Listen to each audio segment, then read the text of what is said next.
Roving টেলসে তোমাদের সকলের স্বাগতম। চারুচন্দ্র চক্রবর্তী, যিনি জরাসন্ধ ছদ্মনামেই অধিক পরিচিত, একজন প্রখ্যাত সাহিত্যিক ও ঔপন্যাসিক। তার উল্লেখযোগ্য রচনাগুলির মধ্যে লৌহ কপাট, তামসী, অপর্ণা, তৃতীয় নয়ন অন্যতম। তার অনন্য সাহিত্য কীর্তির জন্য তিনি শরৎচন্দ্র স্মৃতি পুরস্কার ও মতিলাল পুরস্কার লাভ করেন।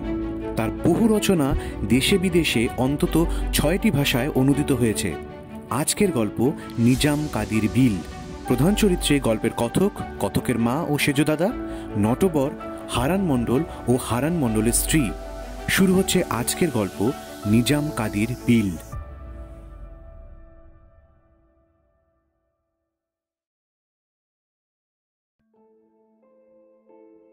কত আর বয়স তখন, 6-7 বছর হবে। তবুও চোখ বুজলে সব চোখের উপর দেখতে পাচ্ছি। মামার বাড়ি যাচ্ছিলাম, অনেক দূর, যশোরের সীমানা ছাড়িয়ে। শুকনোকালে আগাগোড়া হাঁটা পথ, বর্ষাকালে নৌকা। রাত থাকতে বেরোলে একটা গোটা দিন, গোটা রাত, তারপরেও বেলা দুপুর। আমি হবার পর মার আর যাওয়া হয়নি। দিদিমা বারবার খবর পাঠাচ্ছেন। মা বললেন, চল দিদাকে দেখে আসবি, বয়স হয়েছে, কবে চলে যান।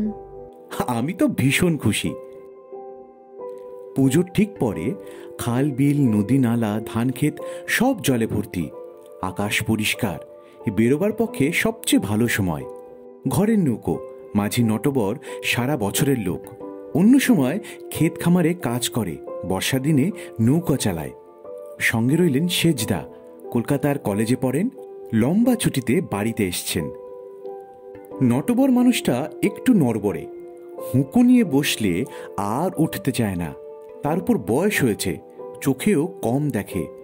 সেজদা তাকে বারবার হুঁশিয়ার করে দিলেন, হাত চালিয়ে যেও, নিজাম কাদির বিলটা যাতে সন্ধ্যের আগেই পার হয়ে যেতে পারো। নটবর ভরসা দিল, আপনি ভাববেন না কর্তা, সন্ধ্যা হবে কেন, দুপুর নাগাদ বিল পাড়ি দিয়ে ফেলবো।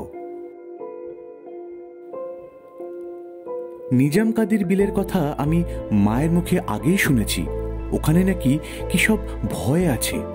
রাতের বেলায় পার হতে গেলে মাঝিদের দিক ভুল হয়ে যায়। সারা রাত ঘুরে বেড়ায় তারা। অনেক সময় ওপারে আর পৌঁছতে পারে না।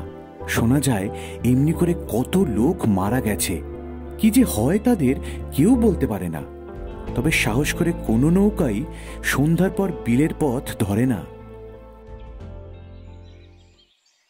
নটবরের আর একটা গুণ আছে, বেশ খেতে পারে এবং একটু ভালো মন্দ খাবারের দিকে ভীষণ লোভ। একটা বড় খালের ভিতর দিয়ে নৌকা চলছিল। খানিকটা পর পর ভ্যাসাল। দুটো বিশাল লম্বা বাঁশ যেন পা ফাঁক করে পড়ে আছে জলের মধ্যে। তলায় জাল বাঁধা। বাঁশ দুটোর একদিকে একটার সঙ্গে আর একটা গাঁথা। সেইখানে চাপ দিয়ে মাঝে মাঝে যখন জল থেকে টেনে তুলছে একজন জেলে, জালের ওপরে ছটফট করছে মাছ। রায়েক, সরপুঁটি, পাবদা, শোল, পোনার বাচ্চা, আরও কত কি। দেখে দেখে নটবরের জিভে জল চলে গেল।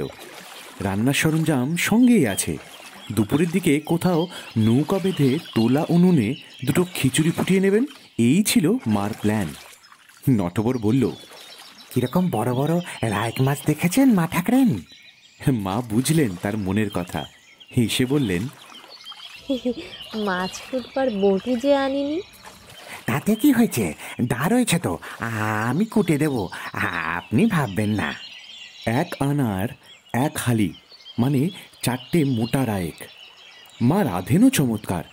নটবরের ভোজনটা শুধু গুরু নয়, একটু গুরুতর হয়ে গেল। তারপরেই বালুইয়ের উপর খানিকটা গড়িয়ে নেওয়া। অনেক ডাকাডাকির পর যখন উঠল তখন বেলা আর বেশি নেই। নিজাম কাদির বিলে পড়বার আগেই সন্ধ্যা পেরিয়ে বেশ কিছুটা রাত হয়ে গেল। যে খালটা এসে বিল পড়েছে তার ঠিক মোহনার পাশেই একখানা বাড়ি। নৌকার শব্দ পেয়ে সেখান থেকে একজন দরাজ গলায় হাঁক দিল, নাও কোথায় যাবে? সুকচার, সাড়া দিল নটবর। সুকচর? গলা শুনে মনে হলো লোকটি অবাক হয়ে গেছে। তামাক টানতে টানতে এগিয়ে এলো। নাও ভেরাও। শুকচরে কোন বাড়ি যাবে জিজ্ঞাসা করতেই বেরিয়ে গেল এরা মামাদের খুব অনুগত লোক, আমাদের না নামিয়ে ছাড়বে না। তাছাড়া এই রাত্রিরে বিল পাড়ি দেবার কথা তো ওঠেই না। রাতটা তাদের কুঁড়ে ঘরে কাটিয়ে যেতে হবে, যাতে তারা নমশূদ্র, আমরা বামুন। রেঁধে তো আর খাওয়াতে পারবে না, মাকে 4টি ডাল চাল ফুটিয়ে নিতে হবে, মেয়েরা সব ব্যবস্থা করে দেবে।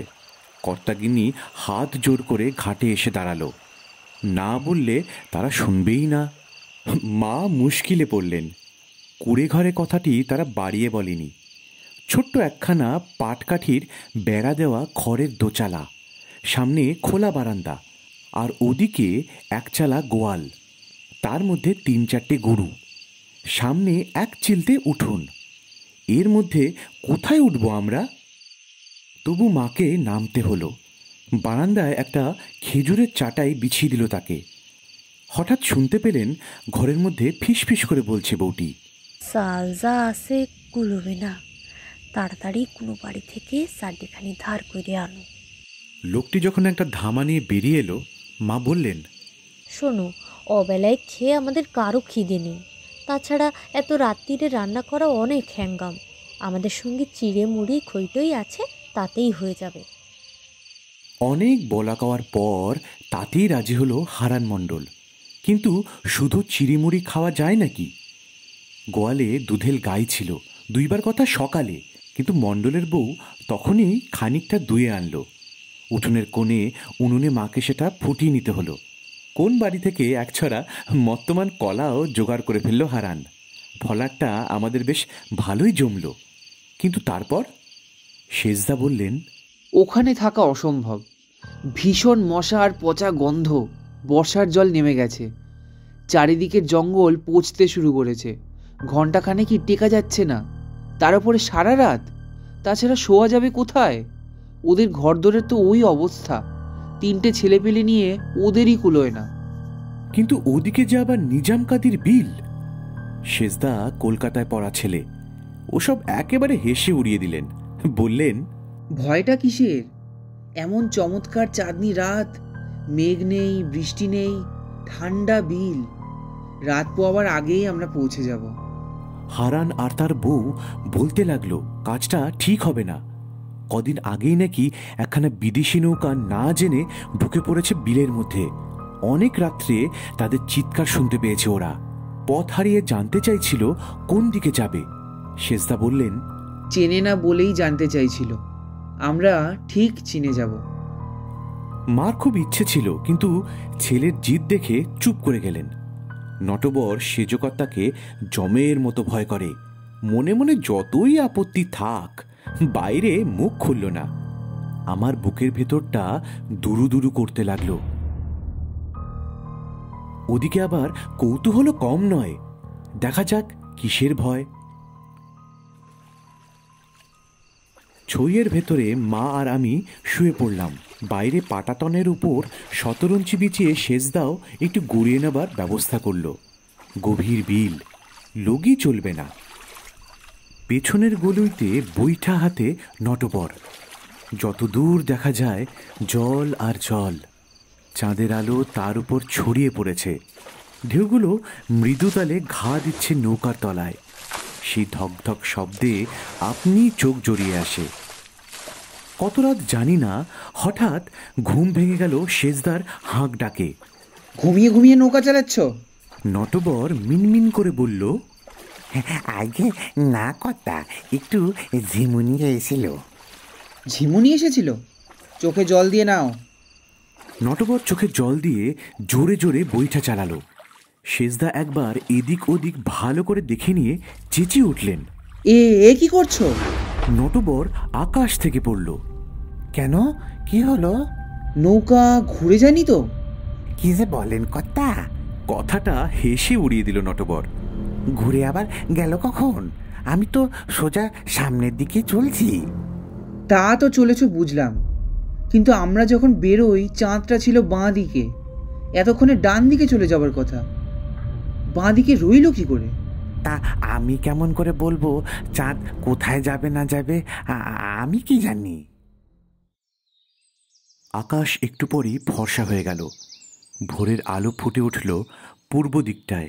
শেষদা উঠে ছই ধরে দাঁড়িয়ে বলে উঠলেন, যা বলেছি তাই, ওই তো সেই বাড়িটা। কোন বাড়ি? ওই যে কি মণ্ডল, যেখানে আমরা উঠেছিলাম সন্ধ্যের পর। মা ছইয়ের ভেতর থেকে উকি মেরে বললেন, ওমা, তাই তো। লোকজনের আওয়াজ পেয়ে হারান মণ্ডল বেরিয়ে পড়েছিলেন।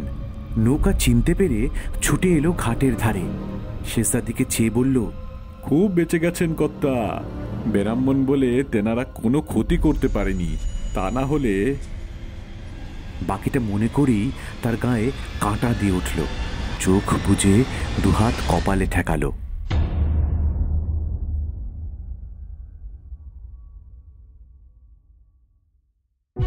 শেষ হলো আজকের গল্প নিজাম কাদির বিল। রচনায় চারুচন্দ্র চক্রবর্তী, সেজদার ভূমিকায় সিদ্ধান্ত, কথকের মা ও হারান মণ্ডলের স্ত্রীর ভূমিকায় তপব্রতা, কথক, নটবর ও হারান মণ্ডলের ভূমিকায় আমি শীর্ষেন্দু। কেমন লাগলো তোমাদের এই গল্প অবশ্যই কমেন্টস করে জানিও।